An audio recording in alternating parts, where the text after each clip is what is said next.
for today, and the fact that he is concerned that there's no set amount for how much it may cost to clean up some contaminated sites across the province, and that the current estimate that you have may balloon. There's no question it's going to cost as we continue to go through and assessing all of these sites. As you know, there's been, I believe, 4 now that we're looking at, but there are 69 across the province that we need to continue to work for, and we'll continue to put them in, as we continue to get more information, continue to put them in the budgeting process. Premier, what can you tell us about the meeting we had today with Crown attorneys? I haven't had a meeting with Crown Attorneys today. I will with them later.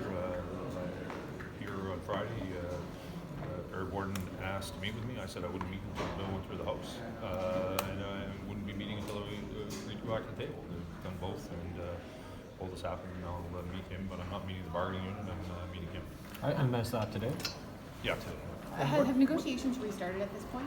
They're going back to the table. We're ready at the table. We were ready yesterday. They're getting their team together. Premier, what is the purpose of this meeting? He asked for a meeting. I agreed to meet him. In terms of the settlement, You have nothing. You have no agenda. You have nothing you're bringing to the table. He asked me for a meeting. It's his meeting. He wants to have a conversation. I'm not sure what he's going to ask me about, but I'm happy to meet with him. Premier, you said repeatedly the last week or so that 7%, or I guess 7.2% compounded is sort of the most the province can afford. Are you prepared to move off that number as you go back into negotiations? Listen, they're back at the table. They'll do the bargaining, as I said before. Once they're back at the table, they're back at the table, and they'll go through that negotiation. I tell you, we've moved off our original position. A number of steps are collapsed, so there's a lot of money currently on the table. And was the decision to pass but not proclaim 203 a similar approach that you used to Bill 148? In other words, you'll go back to the table, but you reserve the right to proclaim that bill if you don't like the way things are going. We have the right to proclaim that bill. Like we do any legislation that's gone through the House, but it's my hope we'll have an agreement at the bargaining table. I know you said 7% is the most the province can afford. Doctors are saying their current contract that they're going to vote on is 8%. Are you worried that may set a precedent for other meetings? Well, I'm looking forward to that contract being communicated out to doctors. Every contract is different. Everyone, different patterns, different benefits. For example, no pension plan, no vacation associated with physicians. All of those things are different. Premier, is your Minister of Justice coming to that meeting? Not today, no. The minister's already had a meeting with Barry on Friday, and he asked me. Is that unusual, Premier? No. I've met with all kinds of different organizations. I usually send them when they ask for a meeting to go back to the minister, which in this case I did. They went to the minister, and then I said I'd meet them, as I do with healthcare teams, as I do with others. I send them back to the Minister of Health, and then I'll meet with them. Premier, you told us last week that you treat all bargaining units the same, that all employees are treated the same. That's been your practice. So could you square with that, what you just said a few moments ago, that every bargaining unit is different? Well, what's different is the pay packages are different. Some get more benefits than others. Just it's all associated with that. As you know, some have pension plans, some don't. So it's just looking at that. It's like with Crowns, we collapse steps. We can't do that on some other units. So all of that is about ensuring that we provide them and treat them fairly and provide a fair wage better. Premier, do you still have full confidence in your minister to continue on in that portfolio? That is a ridiculous question if I've ever heard one in my time in the House. Why? Because it's ridiculous. Why? No, it's a legitimate question, Premier. Why? Because he obviously did not help the situation. It's ridiculous, Sean, and you know that. The minister continually stands in this House in front of, I've said on the floor of the House how much I supported that minister, and you know, it's a way to create a story. The minister's all my confidence, and I appreciate you asking the question, but it's absolutely a ridiculous question. I just wanted to go back to the AG's report for a second. It found that 47% of government departments and 43% of government organizations have not completed the fraud risk assessment. What do you make of nearly half of them not doing that yet? It's not enough, quite frankly. We know now that since the AG's report, about 72% have reached that. Minister Hines was speaking about his own department, which I think is below 20. We need to do a better job and communicate that out, getting out into communities across the province to ensure that we're providing all our employees with a myriad of options to deal with that.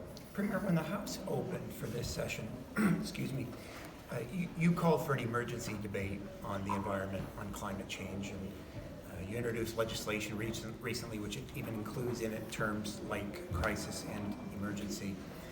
I wonder, to what degree should the public have confidence that your government is going to listen to their concerns and act on them when after 40 people show up at law amendments and there are almost 20 additional email submissions on top of that, your government is unwilling to consider any amendments to Bill 213.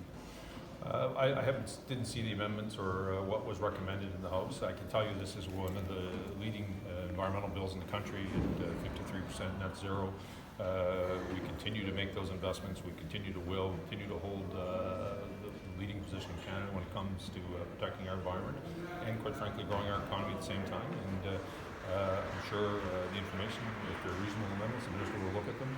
But bearing in mind, this is also a bill that was worked with in collaboration with his steering committee. Your MLAs were unwilling to even consider adding the word environment to the bill's title. And so if even that appears to be a bridge too far, what should people think about the ensuing consultation efforts that the bill calls for over the next year? Well, I think it's my understanding the committee that worked with the minister actually wanted it to be goals of sustainability because it's two-pronged. Sustainability is actually protecting the environment, improving the environment, all at the same time making sure we have a sustainable economy. Those were recommendations brought to the minister. Those weren't decisions that we made as a government. Those are decisions that were made at the table. Premier, you've twice delayed cabinet shuffle. Do you plan to make one? Yeah, but I'm not making one in the not too distant future, probably in the new year. Have you made a decision yet about Truro Bible Hill by-election? No. And are you going on a trip to China this month? Yes. Hopefully I'll be going sometime in early November. So next week?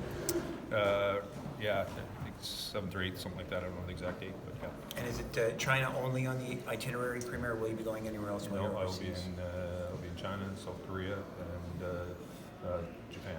And can you share with us any insight about sort of the aim of this trip? China trip is continue to work on a direct flight, continue to open up opportunities with seafood and trade. I'm actually speaking at a conference, China Canada Business Council, as well. I want to go into South Korea is the same issue we do with a company that's looking to make an investment here, and then look at opportunities about exports, trying to diversify, continue to grow the Asia market when it comes to the seafood product, and then in Japan. There's some of it is looking at how do we continue to grow that, but the other part of it is in the gaming community, looking at a relationship back and forth with the gaming industry in Tokyo. Sorry, that's video games. Video games, Right. yeah. I just wonder, the federal government's got its new Chinese ambassador to China in place. Has he reached out to you at all as he attempts to build a bridge with China? I haven't spoken to him since I've met and spoken to him in part before, but I haven't spoken to him since he's been in China. I will probably see him on his trip at the summit that's in Beijing around the China-Canada Business Council. The Tories introduced a bill today that would allow alcohol to be delivered with food when restaurants make deliveries. Good idea, bad idea? I haven't seen what's in the bill. Would you like to be able to order a beer when you order your sushi? I pick it up when I go buy it. Thank Thanks, you. Premier.